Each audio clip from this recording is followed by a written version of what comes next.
शांति पथ प्रदर्शन का स्वाध्याय हम सभी कर रहे हैं। क्षुल्लक श्री जिनेन्द्र वर्णी जी द्वारा विरचित। मंगलम भगवान वीरो मंगलम गौतमो गणी मंगलम कुंद कुंदाद्यो जैन धर्मोस्तु मंगलम।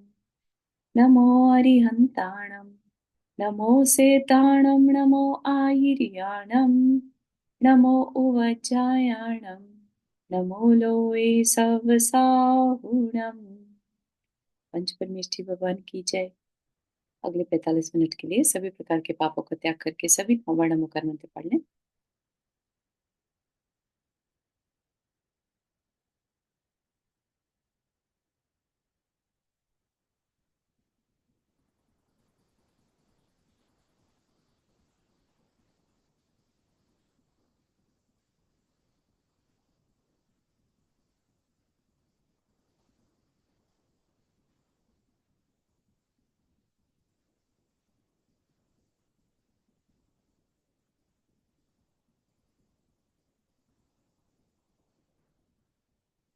तो यहाँ पर हमारा जो विषय चलेगा है ना, बहुत मार्मिक भी है और थोड़ा सा कठिन भी हो सकता है किसी के लिए बहुत नया विषय हो।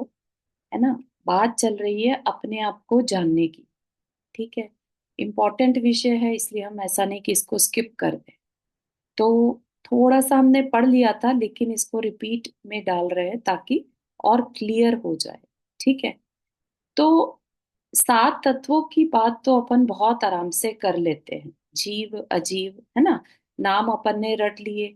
और कह लीजिए तो आश्रव संवर, अ, आश्रव बंध संवर निर्जरा, ये भी चार बहुत अच्छे से समझ में आ जाते हैं।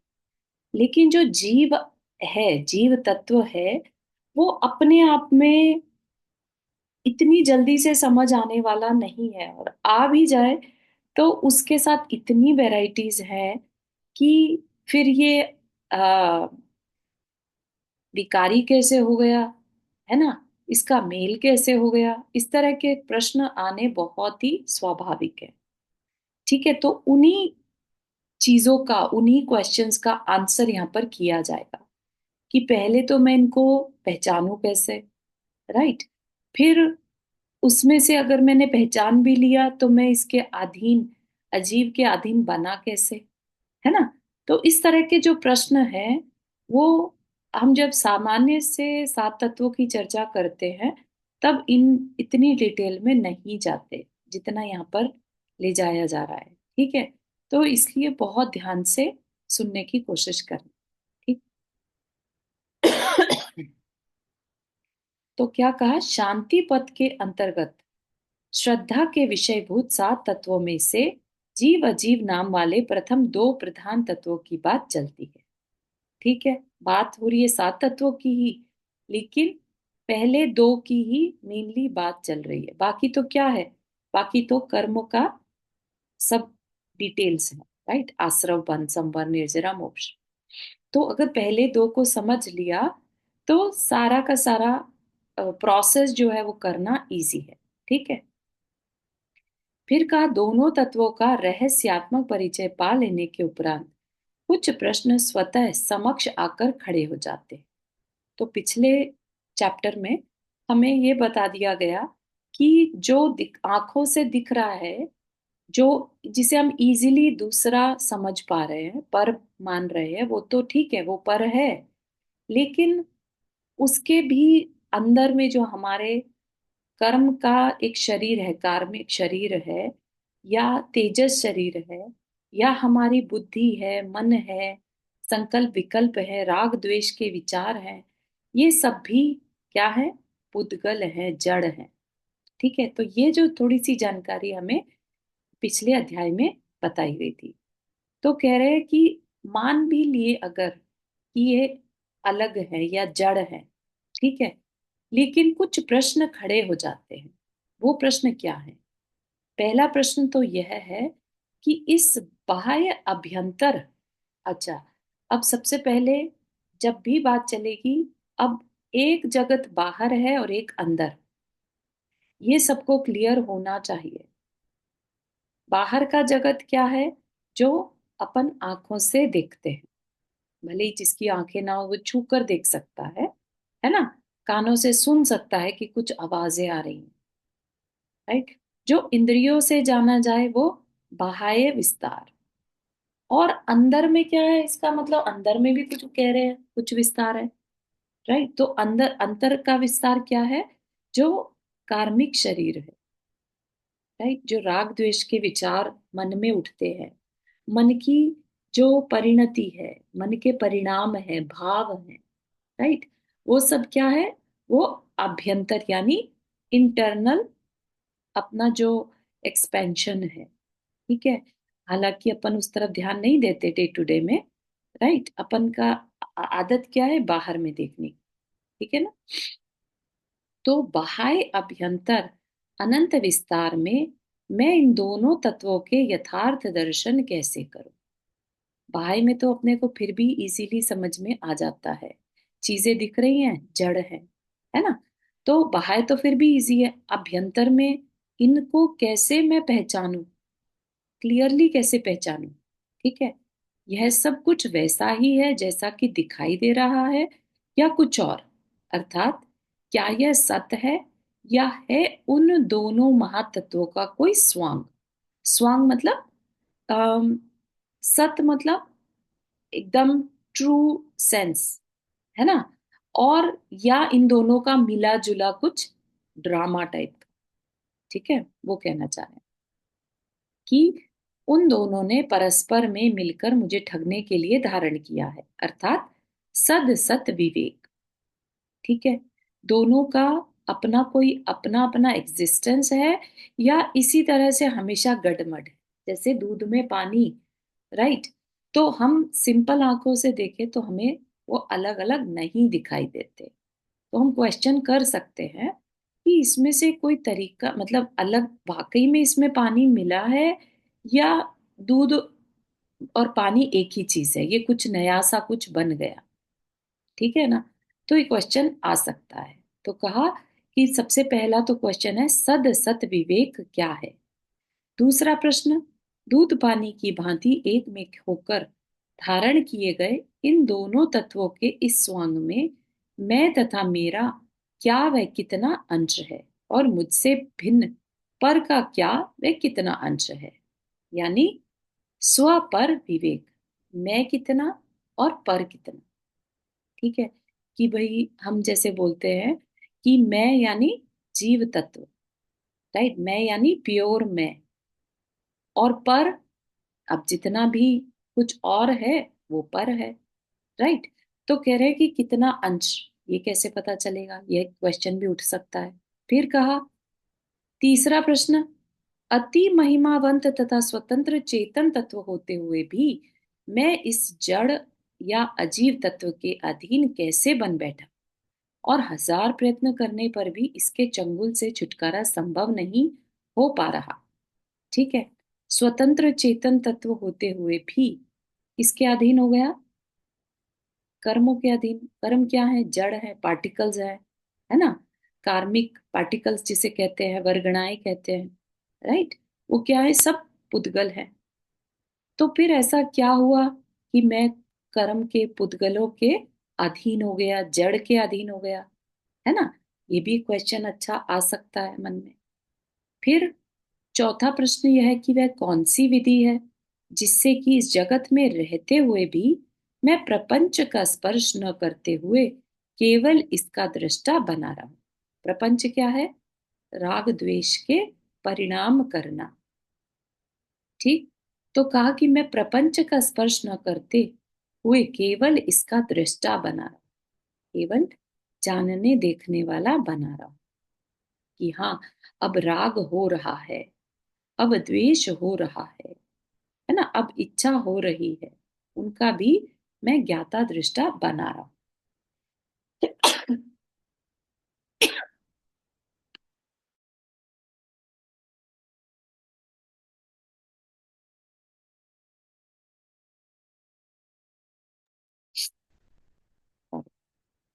ठीक है। पांचवा प्रश्न यह है कि दोनों तत्व किस प्रकार परस्पर में मिलकर बाह्य अभ्यंतर पंच प्रपंच रूप इस अखिल विश्व की तर्कातीत कार्य व्यवस्था का संचालन कर रहे हैं, अर्थात कारण कार्य व्यवस्था। यानी कि अम, कौन है जो दूध में पानी को मिला रहा है ना, और कौन है जो दूध से पानी को अलग कर रहा। ये भी तो एक क्वेश्चन हो सकता है ना। ये तो हमने मान लिया कि दूध में पानी मिला है, ठीक है ना। उसमें दूध कितना, पानी कितना, ये क्वेश्चन, ठीक है ना। फिर कैसे मिल गया, दूध इंपॉर्टेंट है, उसमें पानी क्यों मिल गया, पानी तो दूध से कम क्वालिटी का होता है, राइट। तो कैसे पॉसिबल हो गया। और फिर ये कि ये दोनों मिलकर कैसे कार्य व्यवस्था का संचालन कर रहे हैं, ठीक है, इनको किसने मिलाया और किसने अलग किया। अब लीजिए क्रम से एक एक प्रश्न पर विचार करते हैं, ठीक है। सबसे पहला प्रश्न क्या था, सद सत विवेक, ठीक है, कि क्या क्या ये इनकी वास्तव में कोई सेपरेट सत्ता है, अस्तित्व है, या हमेशा से ही बस स्वांग रच रहे हैं या मिले जुले, ठीक है। उसका आंसर क्या है। पहला प्रश्न, सत असत विवेक। यह बताने की आवश्यकता नहीं कि जो कुछ भी बाहर में अथवा भीतर में दिखाई दे रहा है वह सब असत्य है, सत्य नहीं। बड़ी विचित्र बात सुन रहे हैं। आंखों से प्रत्यक्ष दिख रहा है और कह रहे हैं असत्य। नित्य प्रयोग में ला रहा हूं और असत्य। कोई स्वप्न थोड़े ही देख रहा हूं कि असत समझ लूं इसे, है ना। जो कुछ भी दिख रहा है, बाहर में कहिए चाहे भीतर में, क्या कह दिया, सब असत्य है, ठीक है। क्या ये बात मानने को मन स्वीकार कर रहा है। ऐसा नहीं लग रहा कि वाकई में जब हम आंखों से जो देख रहे हैं, ये मेज कुर्सी, ये फर्श, ये घर है, ये हम असत्य कैसे मान ले। लेकिन जब भी हम आध्यात्म की पढ़ाई करें, ठीक है, उसमें हम हमेशा दृष्टि को यूज करेंगे, किस पर्सपेक्टिव से बात को कहा जा रहा है, ठीक है। तो अगर उसका ध्यान नहीं रखेंगे तो यहाँ पर झगड़ा होने के चांसेस है ना। क्योंकि उन्होंने इसे असत किसी दृष्टि से कहा, यानी द्रव्य दृष्टि से, ठीक है, या कह लीजिए निश्चय नय से, ठीक है ना। व्यवहार नय से अगर कहते तो सब सत्य था, लेकिन जिस दृष्टि से कहा गया उसके हिसाब से असत्य है, ठीक है। बात समझ में आ रही है कि हम यहाँ पर दो दृष्टियां हमेशा से हैं, ठीक है ना। एक कागज है, उसको आप चाहें तो एक पेपर बोल सकते हैं कि मैं पेपर यूज कर रहा हूं, और आप चाहें तो कहीं दूसरी दृष्टि, मैं तो वनस्पति का ही जीव को यूज कर रहा हूं, उसके मृत शरीर को यूज कर, ठीक है ना। अब दोनों अपनी अपनी बात अगर रखेंगे तो जिसको नहीं पता मृत का शरीर क्या है, उससे, है ना, और या पेपर कैसे बनता है, उसको लगेगा कि ये मेरा मजाक बना रहा है। लेकिन दोनों अपनी अपनी जगह ठीक है। दोनों की दृष्टियां, दोनों के कहने का जो नय है वो डिफरेंट है। एक निश्चय नय से बात कर रहा है और एक व्यवहार नय से, ठीक है ना। तो जो व्यवहार नय से बात कर रहा है, राइट, उसको निश्चय नय वाले की बात गलत लगेगी, और जो निश्चय नय से चीजों को देख रहा है उसको व्यवहार की बात असत लगेगी, ठीक है ना। तो यहाँ पर वही चीज है, निश्चय नय से क्या कहा, बाहर में अथवा भीतर में जो कुछ भी दिखाई दे रहा है वह सब असत्य है, सत्य नहीं, ठीक है। तो फिर सत्य क्या है, अगर वो सब असत्य है तो फिर सत्य क्या है, तो उसको भी बताते हैं। देखो, आपके शरीर पर चुटकी भरता हूं, है ना, कुछ पीड़ा होती है कि नहीं, फिर असत्य कैसे समझ लो इसे। ठीक है भाई, तेरी शंकाएं बिल्कुल उचित है, व्यवहार दृष्टि से देखने पर तो ऐसा ही है, परंतु मैं जिस पारमार्थिक यानी निश्चय दृष्टि से बात को कह रहा हूं, जिस तात्विक दृष्टि की बात कर रहा हूं, उससे देखने पर यह सर्वथा असत्य ही है, ठीक है। हो गई क्लियर बात कि एक दृष्टि से सब कुछ असत्य है, ठीक है ना, जैसे हम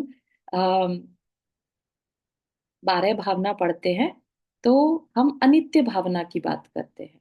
सब कुछ अनित्य है ना। लेकिन अगर हम उसमें भी दृष्टि लगानी ही पड़ेगी, है ना। उसमें जीव क्या है? नित्य है किसी दृष्टि से, है ना। जीव की पर्याय अनित्य है, ठीक है ना। पर्याय की दृष्टि से यस, सब कुछ अनित्य है, लेकिन द्रव्य की दृष्टि से द्रव्य नित्य है, ठीक है ना।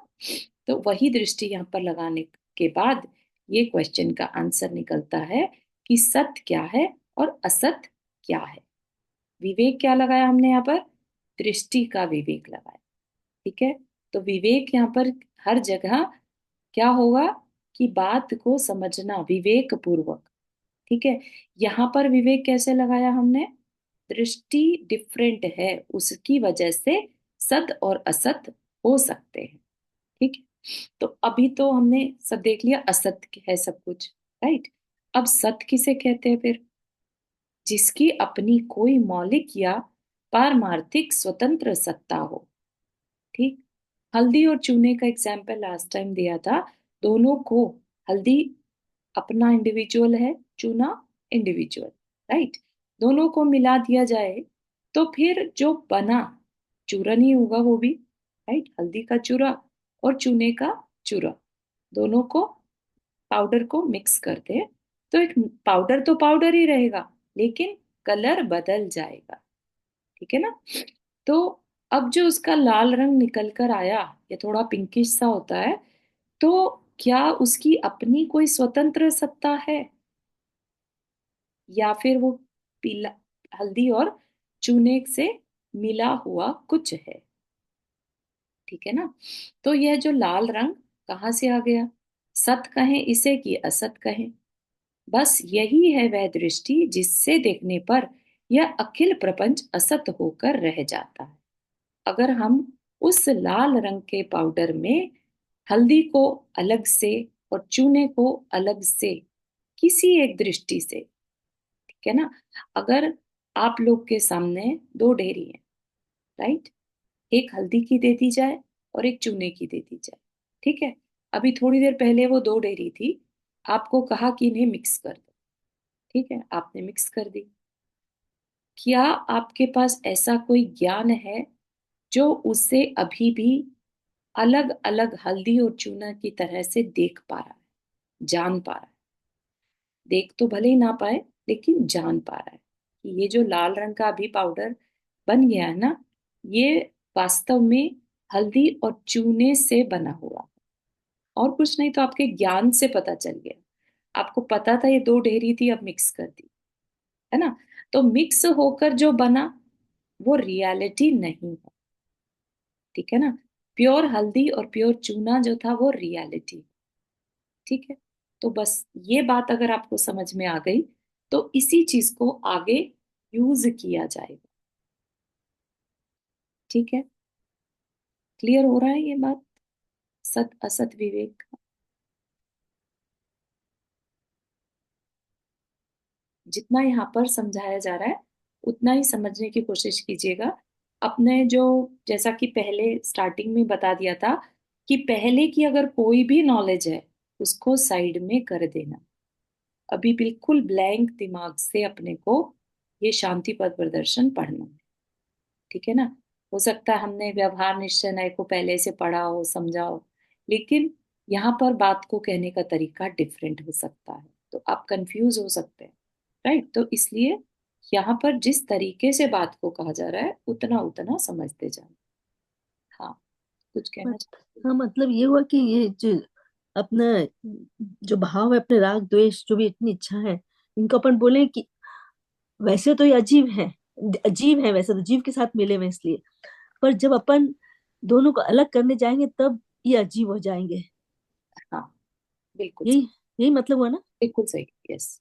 ओके, थैंक ठीक है, उसकी भी, उस पर भी आएंगे अपन आगे थोड़ा सा और, ठीक है। हल्दी और चूने के संयोग से उत्पन्न लाल रंग की भांति बाह्य अभ्यंतर यह सकल विस्तार भी वास्तव में मौलिक सत्ताभूत कुछ न होकर उनके संयोग से उत्पन्न होने वाली पर्याय, कुछ द्रव्य पर्याय और कुछ भाव पर्याय, है ना। जैसा कि अभी पूर्णिमा जी ने भी कहा, तो जीव और पुद्गल के मिलने से जो एक तरह का मेल हुआ, है ना, उस मेल से कुछ चीजें क्रिएट हो रही हैं, जैसे राग द्वेष, है ना। तो वो जो राग द्वेष के भाव हो रहे हैं, वो भी क्या है, असत्य है। ठीक है ना, वो भी क्या है, एक पहले तो पिछले चैप्टर में तो उनको जड़ कहा, अभी क्या कहा, असत्य है। ठीक है, क्योंकि यहाँ पर दृष्टि की अपेक्षा से बात को कहा जा रहा है। ठीक है, तो बाह्य जगत के मृत शरीर या जड़ द्रव्य हैं केवल परमाणुओं के पिंड, और जीवित शरीर है जीवात्मा सहित परमाणुओं के पिंड। ठीक है, एक तो ऐसे चीजें हो गई बाहर में जिनमें कोई जीव नहीं है, राइट। ठीक है, वो क्या हो गए, मृत शरीर, उनमें जीव नहीं है, तो वो क्या है, केवल परमाणुओं के पिंड। लेकिन कुछ लिविंग बींग्स जो हमें दिख रही हैं, फॉर एग्जाम्पल एनिमल्स दिखते हैं, राइट, घोड़ा है, गाय है, ये सब क्या है, ये जीवित है, राइट। और ये जीव सहित, जीव भी है इसमें और परमाणु भी है। ठीक है ना, अगर कोई मृत शरीर दिखाई देता तो उसमें जीव तो नहीं है, लेकिन स्टिल परमाणु है। लेकिन अगर कोई जीवित शरीर है, लिविंग बीइंग है, तो उसमें जीवात्मा सहित परमाणुओं के पिंड है। क्योंकि जो ये हाथ पैर हड्डी रस खून, ये सब क्या है, परमाणुओं से बने हुए। ठीक है ना, इसीलिए जब मरण होता है तो जीव चला जाता है दूसरे शरीर में, और वह शरीर परमाणु का पिंड यहीं छूट जाता है। तो ना उसमें से खून कहीं जाता, ना हड्डी कहीं जाती, राइट, सिर्फ क्या निकलता है, जीवा। ठीक है ना, वो सड़ना भले ही लग जाए, लेकिन सब कुछ यहीं छूट जाता है। ठीक है ना,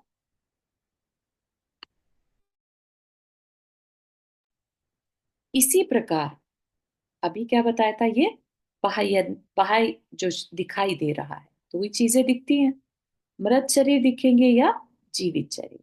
ठीक है, इसी प्रकार अभ्यंतर जगत के बौद्धिक ज्ञान, जो भी हमने सीखा, मेमोरी बेसिकली, है ना, तथा मानसिक राग द्वेष है, क्या है, ज्ञान के साथ गे का संयोग हो जाने के कारण उत्पन्न होने वाले भावात्मक पिंड, मतलब परमाणु, वो जो पिंड ही है, राइट। भाव कैसे है, पुद्गल है, तो ये भी क्या हुए, पुद्गल पिंड। पर्याय होने के कारण सभी हैं उत्पन्न ध्वंसी, मतलब कि ज्ञान के साथ ज्ञेय का संयोग हो जाने के कारण जिस चीज को भी जाना जा रहा है, ठीक है, राग द्वेष है, जितने भी हमारी नॉलेज है, राइट, ये सब क्या है, जिन जिन चीजों को हम जान सकते हैं, ये सब क्या है, भावात्मक पिंड, यानी एक्चुअल फॉर्म तो है नहीं उनकी, राइट, भाव, इसीलिए कहा भावात्मक पिंड। और ये सब कुछ पर्याय होने के कारण अभी है और बाद में ना भी हो, राइट। राग अभी है, कल को हो सकता है ये सेम राग ना भी हो, राइट। तो जो अभी है और कल नहीं, उसको क्या कहते हैं, पर्याय। ठीक है, डिफरेंट डिफरेंट फॉर्म्स। तो पर्याय होने के कारण सभी हैं उत्पन्न ध्वंसी, यानी उत्पन्न, क्रिएट हुई और डिस्ट्रॉय हो गई। ठीक है, भले ही पर्यायार्थिक दृष्टि से देखने पर, अच्छा, अब ये जो वर्ड है ना, पर्यायार्थिक दृष्टि, ठीक है, पर्यायार्थिक दृष्टि कहिए चाहे व्यवहार नय कहिए, एक ही बात है। ठीक है, पर्यायार्थिक यानी पर्याय की दृष्टि से देखने पर इनकी व्यवहारिक सत्ताएं प्रतीत होती हैं, परंतु द्रव्यार्थिक दृष्टि से देखने पर इनकी कोई पारमार्थिक सत्ता नहीं। निश्चय नय से अगर हम देखेंगे तो अगेन ये क्योंकि असत है ना, तो इसलिए इनमें कोई भी सच्चाई नहीं। पर्याय बनी खत्म हो रही है, बनी खत्म हो रही है ना, जैसे सागर की लहरें। ठीक है ना, तो इनका कोई भी टिकना वाली बात नहीं है, इनकी क्रिएशन ही मूवमेंट पर है। अगर समुद्र बिल्कुल शांत हो, एक भी लहर नहीं आ रही है ना, तो बेसिकली हिलने डुलने से ही पर्याय बन रही थी, लहरें बन रही थी, राइट। उनकी अपनी कोई सत्ता नहीं है।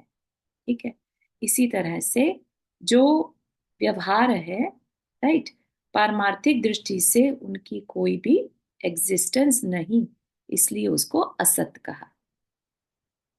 जो आज है और कल नहीं, उसका भरोसा ही क्या, और सत्य कैसे कहा जा सकता है उसे, सत्ताभूत कैसे समझा जा सकता है उसे। जिस प्रकार सागर से भिन्न उसकी तरंग से की कोई स्वतंत्र सत्ता नहीं, इसी प्रकार जीव अजीव तत्व से भिन्न इस बाह्य अभ्यंतर जगत की कोई स्वतंत्र सत्ता नहीं। ठीक है, क्या कहा, अगर हम जितना कुछ भी दिख रहा है उसमें से जीव अजीव को निकाल दें, क्या कुछ बचेगा? नहीं, राइट। इसीलिए कहा जीव, अगर हम एक दृष्टि से देखें, जीव सेपरेट है, अजीव सेपरेट है, दोनों का अपना अपना अस्तित्व है। लेकिन हमें जो दिख रहा है वो सेपरेट सेपरेट ना होकर मिला जुला दिख रहा है। इसलिए कहा बाह्य अभ्यंतर जगत की कोई स्वतंत्र सत्ता नहीं, क्योंकि जो कुछ भी है वो मिला जुला है। ठीक है ना, इसीलिए जिस प्रकार स्वतंत्र सत्ताधारी होने से सागर ही सत्य है, ठीक है, तरंग नहीं, उसकी लहरें जो है वो तो किसी कारण से, लाइक हवा चली तो लहरें हो गई, समुद्र है तो लहरें हैं, है ना। लहरें हो चाहे ना हो समुद्र तो रहेगा, लेकिन लहरें हैं वो क्यों है, क्योंकि समुद्र है, उसकी अपनी कोई स्वतंत्र सत्ता नहीं। ठीक है, तरंग की अपनी कोई स्वतंत्र सत्ता नहीं है, वो डिपेंडेंट है। लेकिन सागर कैसा है, स्वतंत्र है, वो लहरों पर डिपेंडेंट नहीं। ठीक है, इसीलिए क्या कहा, जीव और अजीव तत्व ही इंडिपेंडेंट है, स्वतंत्र है। ठीक है, यह बाह्याभ्यंतर जगत जो हमें दिख रहा है वो स्वतंत्र नहीं है। बात क्लियर हो रही है? थोड़ा सा विषय हटके है, बाकी सारे शास्त्रों में आज तक हमने जो पढ़ा उससे डिफरेंट है ना। मुश्किल है थोड़ा हाँ, विजुलाइज कर पाना, हाँ, हाँ, हाँ, ये क्योंकि वाली। यहाँ लगा है जीव अजीव तत्व ही सत है, यह बाह्यामंतर। अब जब आपने पहले कहा कि अगर जीव अजीव को निकाल दो तो कुछ है ही नहीं, हाँ, तो थोड़ा सा मुश्किल लग रहा है मतलब इसमें बात को विजुलाइज कर पाना। समझाने की बात कर रहे हैं कि सत्य क्या है और असत्य क्या है। ठीक है ना, ताकि हम झगड़े नहीं, हम किसी एक दृष्टि को पकड़कर ना बैठे, क्योंकि जिस अपने को, मैं पाना चाहते हैं हम, ठीक है ना, वो कौन से मैं को पाना चाह रहे हैं हम। ऐसा तो नहीं कि हम सोचे कि मैं जो हूं वो परिवार सहित मैं, या इस शरीर सहित मैं, या मेरी जो मेमोरी है ना उसके सहित मैं। ठीक है ना, तो उसके लिए हमें ये बाह्य अभ्यंतर जगत की बात बताई जा रही, कि जो कुछ भी है वो सब असत्य है। ठीक है, और जो असत्य है तो फिर हम किस पर फोकस करें, हम सत्य पर फोकस करें। ठीक है ना, जब हम सामायिक में बैठे तो हम सत्य पर फोकस करें और असत्य को सेपरेट देखने की प्रैक्टिस करें। यहाँ पर ये जो लाइन है ना, ये जीव अजीव तत्व ही सत है, तो जीव तो हमारा अंदर सोल और अजीव हमारा शरीर। हाँ, इसमें इन दोनों को, और जब आप जैसे अभी आप कह रहे हो कि जब मतलब चिंतन करें तो अपने जीव वाले की चिंतन करें, अजीब का नहीं है, क्योंकि अजीब तो बदलता रहेगा। अम, देखिए, यहाँ पर अजीब का मतलब शरीर नहीं है, यहाँ पर अजीब का मतलब पुद्गल से है। ठीक है ना? पुद्गल में ही एक जो उसका कैटेगरी है वो शरीर है। शरीर किससे बना है? परमाणुओं से। आहार वर्गणाओं से। हाँ, ठीक है ना? वो एक तरह के पार्टिकल्स है। ठीक है ना? उनसे हमारा शरीर बना है। वर्गणाएं होती है ना, हम्म। भाषा वर्गना, साउंड वेव्स, राइट? ऐसे ही कार्बन वर्गना। ठीक है ना? जब हमने शास्त्र जी पढ़ा था जैन जैन तत्वितीय, तो पता चला 23 प्रकार की वर्गणाएं रहती हैं, राइट? जिसमें से हमारे जानने में या यूज में कितनी, 5 मेन आती हैं। मनोवर्गणा, भाषा वर्गणा, आहार वर्गणा, और कार्बन वर्गणा, और एक और है वो ध्यान नहीं आ रहा है। ठीक है? तो ये वर्गणाएं को आप ग्रहण करो एज अ अजीब। श्वासोच्छ्वास। स्वच्छोश्वास वर्गणा होगा। एक बार तेजस, डबल चेक कर। तेजस है तेजस। नहीं, एक बार और डबल चेक करेंगे, 5 में से हो सकता है स्वच्छोश्वास, इसका ध्यान नहीं आ रहा है। ठीक है? तो जो वर्गणा वर्ड है उसे आप अजीब में लीजिए यहाँ पर। ठीक है? उस वर्गणा से शरीर बना, उसी में से ये कार्बन वर्गणा से कर्म बने, उसी में से भाषा वर्गणा से साउंड बनी, उसी में मनोवर्गणा से मन के विचार बने। ठीक है ना? तो वर्गणाओं को यहाँ पर अजीव लेना। तो जीव और अजीव तत्व ही सत है। तो जीव यानी सोल जो भी कह लीजिए, अदृश्य, राइट? और अजीव यानी जो वर्गणाओं की बात चल रही है। ठीक है? वो तत्व ही सत्य है। ठीक है? और उनकी अब मिली जुली जो बाहर में दिख रहा है या अंदर में है, अंदर में क्या है? मनोवर्गणा से मिलकर हमारा मन बन गया, राइट? कार्बन से मिलकर हमारा विकारी रूप बन गया, राइट? तो ये अभ्यंतर जगत हो गया हमारा। और बाहर में तो आपको जो समझ में आ ही रहा है। तो बाह्य अभ्यंतर जगत क्या है? वो सत्य नहीं है। Make sense? हाँ। या मीन्स थैंक जिसका यू। जो स्वरूप है वही सत्य है। मीन्स जीव का ज्ञान गुण है तो वही सत्य है। और पुद्गल का जो अजीव केवल या जो पुद्गल मानते हैं उसका उसका सत्य उसका है। बिल्कुल। तो तो अपना अपना खुद का जो गुण है वो सत्य है।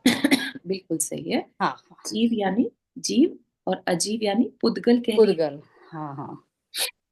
मीन्स जैसे जीव का अभ्यंतर ज्ञान बोल सकते हैं और अजीव का बाह्यांतर बोल सकते हैं। जैसे अजीव को मिल गया, अपना जीव मिल गया तो एक शरीर में हो गया, दोनों एक साथ होके वो वो बाह्य अभ्यंतर जगत। बाह्य अभ्यंतर हो गया। हाँ, हम्म, है ना?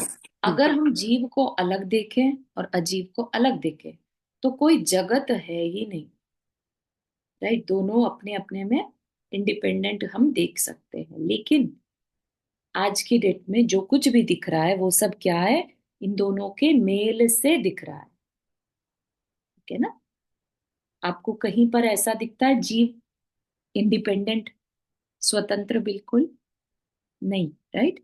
कहाँ होगा स्वतंत्र जीव? सिर्फ और सिर्फ सिद्धशिला पर। क्योंकि वो तो अमूर्तिक है ना। हाँ, ठीक है ना? हाँ, वो देखने में फिर भी नहीं आएगा, लेकिन अगर प्योर जीव देखना है तो सिद्धशिला पर, राइट? लेकिन फिर भी चाहे वो सिद्धशिला पर हो, जीव अपने आप में प्योर पॉसिबल है। ठीक है ना?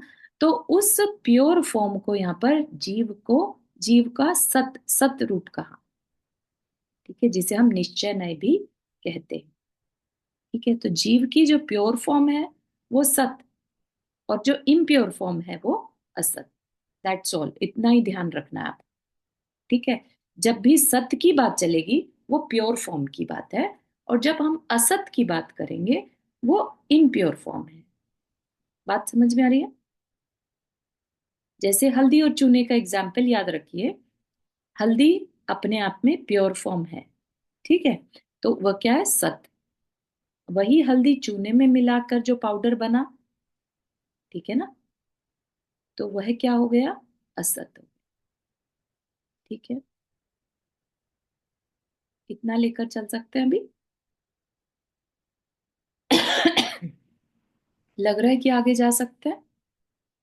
हाँ, बढ़ते हैं। स्व पर विवेक। स्व, मैं, जो भी हम मैं माने वो स्व, और पर जो मुझसे अलग। इतना तो बात हमें समझ में आती है, मीनिंग समझ में आ रहा है, लेकिन वाकई में मैं क्या, तो उस पर हम यहाँ पर बात कर रहे हैं। ठीक है, यहाँ पर हम स्व में ये भी मान सकते हैं कि मेरा, मैं, मेरा, क्या वो स्व होता है। ठीक है, तो उसको समझते हैं यहाँ पर।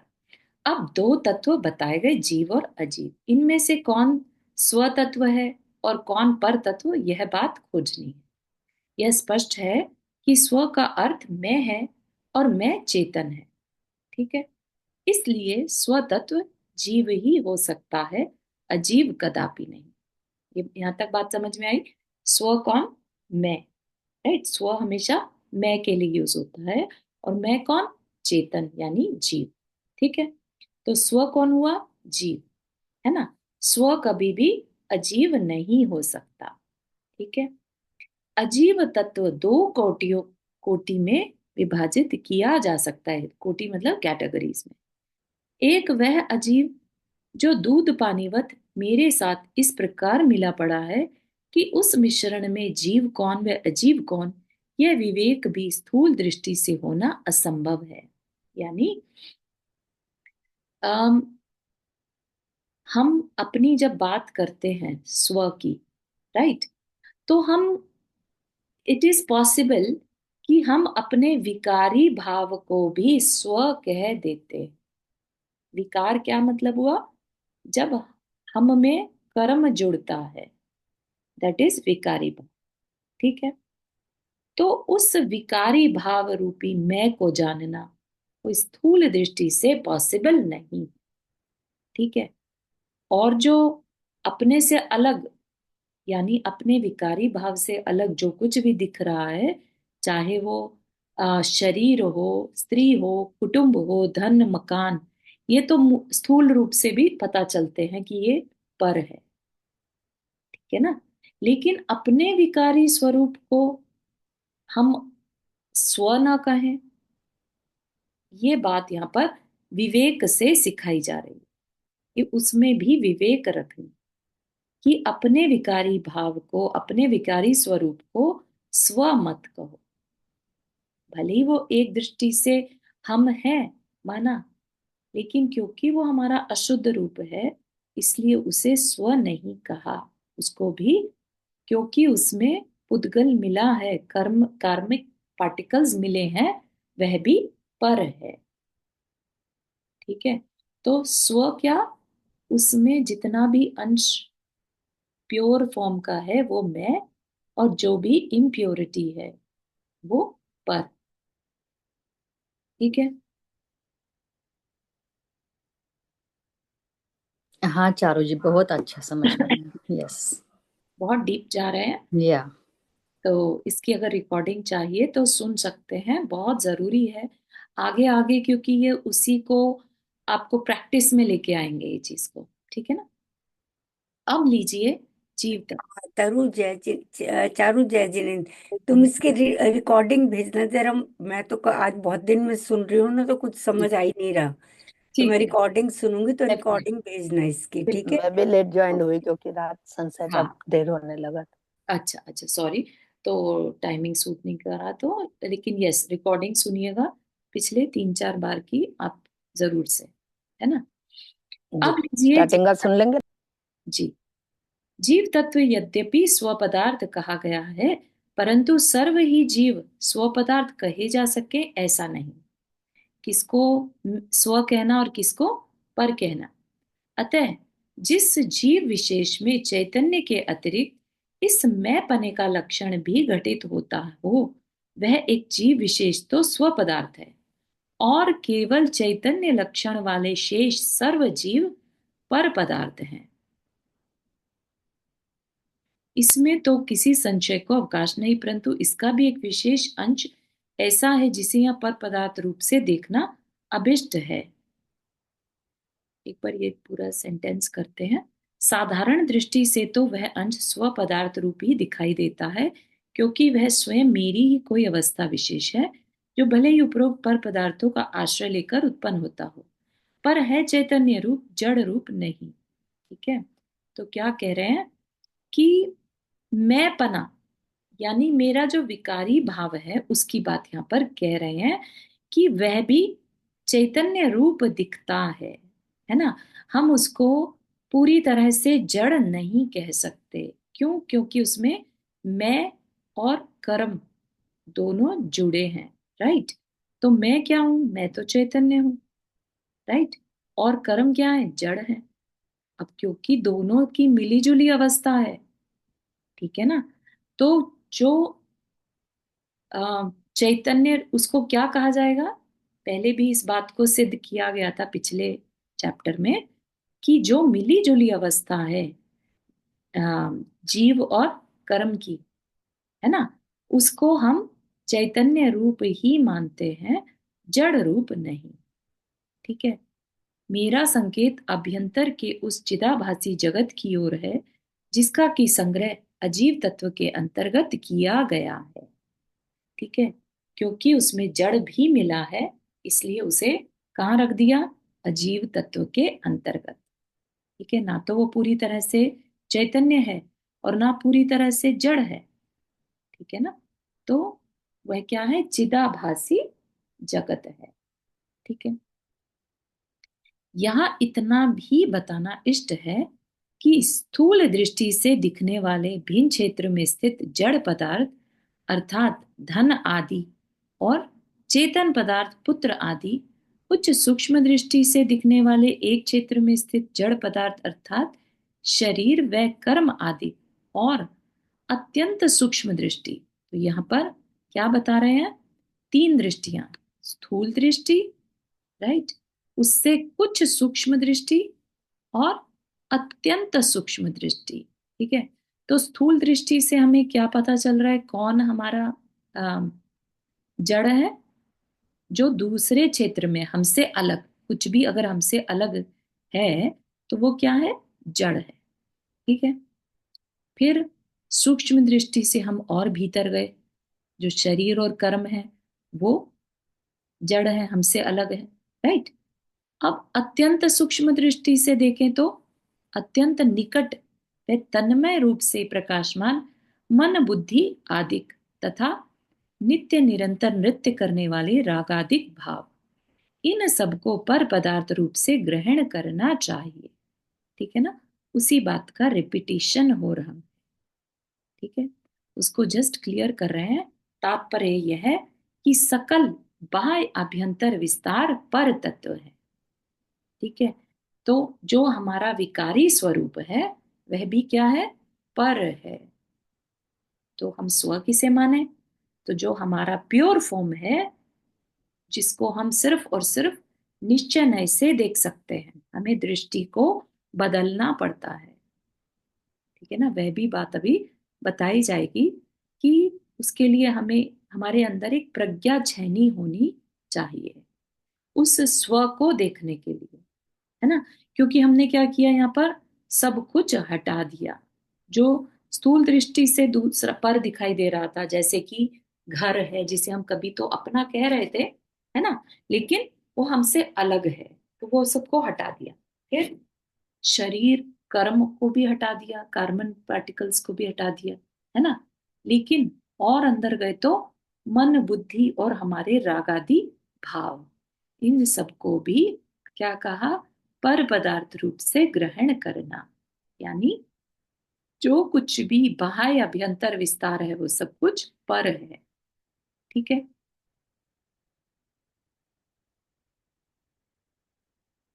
ये यहाँ तक पूरा कर लेते हैं। धन कुटुंब आदि तथा शरीर, इन पदार्थों को पर कहना तो बहुत स्थूल बात है, क्योंकि बिना परिश्रम के ही समझ में आ जाती है। चेतन व इन द्रव्यों की जाति में ही भेद है।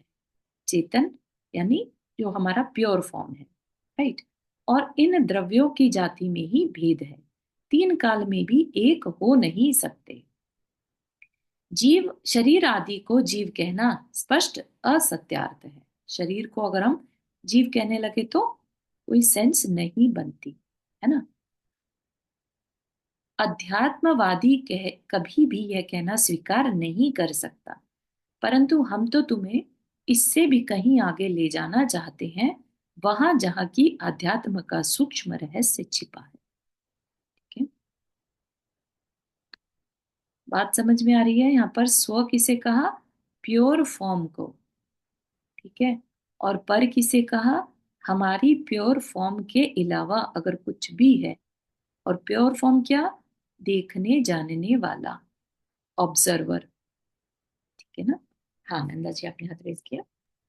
हाँ, यहाँ जैसे आपने हल्दी और चूने का जो एग्जाम्पल दिया, तो मतलब अगर हम कोई पिंक कलर देख रहे हैं तो वो उन दोनों की वजह से है, किसी एक की वजह से नहीं है, क्योंकि उनका इंडिविजुअल कलर बहुत अलग है। करेक्ट। तो जैसे हमारे आत्मा और कर्म जो है वो मिलकर एक जो बना रहे हैं, तो हमारे जो आगे के कर्म बंध रहे हैं या हमारा आगे का जो वो हो रहा है, वो चेतन और कर्म भावों के मिला जुला रूप हुआ ना, उसमें दोनों का कंट्रीब्यूशन हुआ, ये कह बिल्कुल सकते हैं क्या? बिल्कुल बिल्कुल ऐसा ही है। दोनों का कंट्रीब्यूशन होने से क्या हुआ? अब वो प्योर फॉर्म नहीं रही। ठीक है ना। तो हम जैसे कहते हैं ना कि जब स्वाध्याय करो तो चेतन का ध्यान करो, अपनी आत्मा का ध्यान करो, तो आत्मा भी तो हमारे नए शरीर के लिए, मतलब जो भी नेक्स्ट वो होगा उसके लिए ताना बाना बुन रही है ना अंदर बैठ के। हाँ ताना बाना बुन रही है, लेकिन वो जो हमें जब स्व का ध्यान करने को या स्व के कल्याण की बात की जाती है, तो हम किसके कल्याण की बात सोचें? तो उस चेतन तत्व की। भले ही आज वो मिक्स हो गया, है ना, कर्म के साथ, लेकिन कल्याण किसका? कर्म का नहीं, चेतन का। ठीक है ना। अदरवाइज कोई कह दे कि हम तो चेत कर्म पर कल्याण करना चाहते हैं, इसलिए हम खूब बंद करते हैं, खूब आश्रव करते हैं। ठीक है ना। उससे क्या है? कर्म का अस्तित्व कंटिन्यूअस हमारे साथ बना हुआ है। ठीक है ना। तो हमें ये पता हो कि हम कल्याण कर किसका रहे हैं, तो वो है प्योर चेतन स्वभाव का, चेतन का। ठीक है।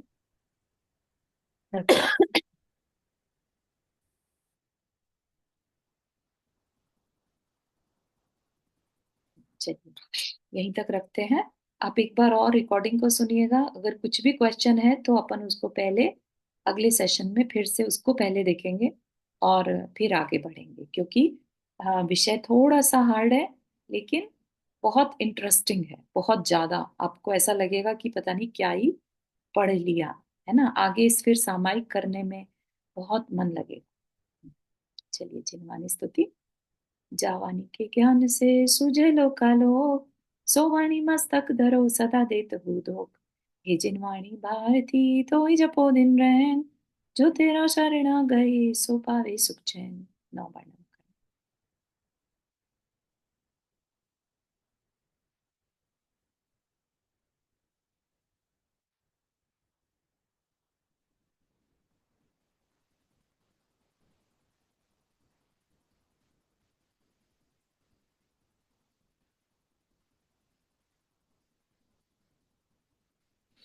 सभी को जय जिनेन्द्र। जय जय जिनेन्द्र। जय जय जय सभी को। जय जिनेन्द्र। जिन्हें सभी को। सभी को मेरा जय जिनेन्द्र। जय जिनेन्द्र।